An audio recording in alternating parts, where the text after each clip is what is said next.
이제 아무리 정치고 정치인이지만 굉장히 이제 모렴치하고 뻔뻔하다는 생각을 저는 해요. 그래서 김문수 후보가 사실은 준비 안 된 후보였거든요. 네. 근데 갑자기 계엄과 탄핵 과정에서 지지도가 좀 올랐어요. 저는 저분이 대통령 출마할 걸 생각을 못 했거든요. 그런데 이제 옆에서 누가 뭐 계속적으로 꼬드겼는지 모르겠지만 아무 준비 안 된 상태에서 결국 대통령 후보로 왔고 또 중간에 우리가 이제 국민 사기극까지 얘기했는데 단일화하겠다고 해가지고 계속 대선 후보가 된 거 아니에요? 자, 대선 후보가 된 다음에도 또 어쩔 수 없이 그냥 갔어요. 방법이 없으니까. 그래서 그렇게 주위에서 많은 사람들이 윤 전 대통령과 절연하라 이 얘기를 하는데 결국 절연 못 했잖아요. 중간에 윤 전 대통령이 여러 가지 표 떨어치는 행위를 할 때마다 미적거리면서 결과적으로 자기 자신의 행동 때문에 대선이 떨어진 거예요. 그걸 누구 탓을 돌립니까? 절대 남의 탓 돌리면 안 돼요. 물론 이제 권성동 원내대표랄지 정치 쿠데타라고 하는 후보 바꿔치기를 한 사람들도 책임이 많이 있죠. 그렇지만 결과는 자기 책임인 거예요. 자기가 제대로 못했기 때문에 떨어진 거고 자기가 대선 준비 하나도 안 된 상태에서 갑자기 여론조사 믿고 나와가지고 윤 전 대통령과 절연도 못하고 떨어졌으면 거기다 사죄 반성해야죠.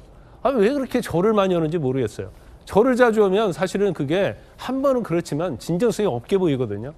본인이 강점은 딱 청렴 하나 이외에는 아무것도 없었어요. 대선 떨어지는 것이 사실은 필패일 수밖에 없고 반성해야죠. 그런데 어떤 멘탈인지 모르겠는데 어떻게 대선이 떨어진 그날 턱걸이를 합니까? 훌라후프 하면서 뭘 보여줘요? 이건 제가 볼 때는 도대체 이해할 수 없는 행동을 하고 있다.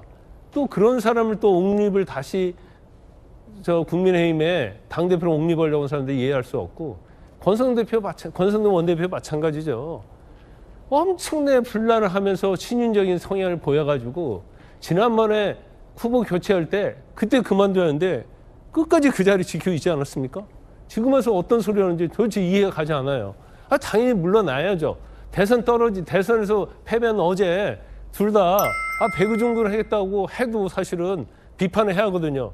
왜냐하면 저 두 사람의 잘못 때문에 결국 대선에서 떨어진 거다 이렇게 볼 수밖에 없는 상황이에요.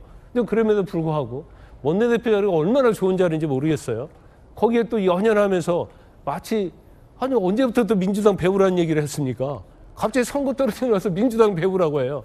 이재명 대표 민주당을 얼마나 공격 많이 하고 비판했잖아요.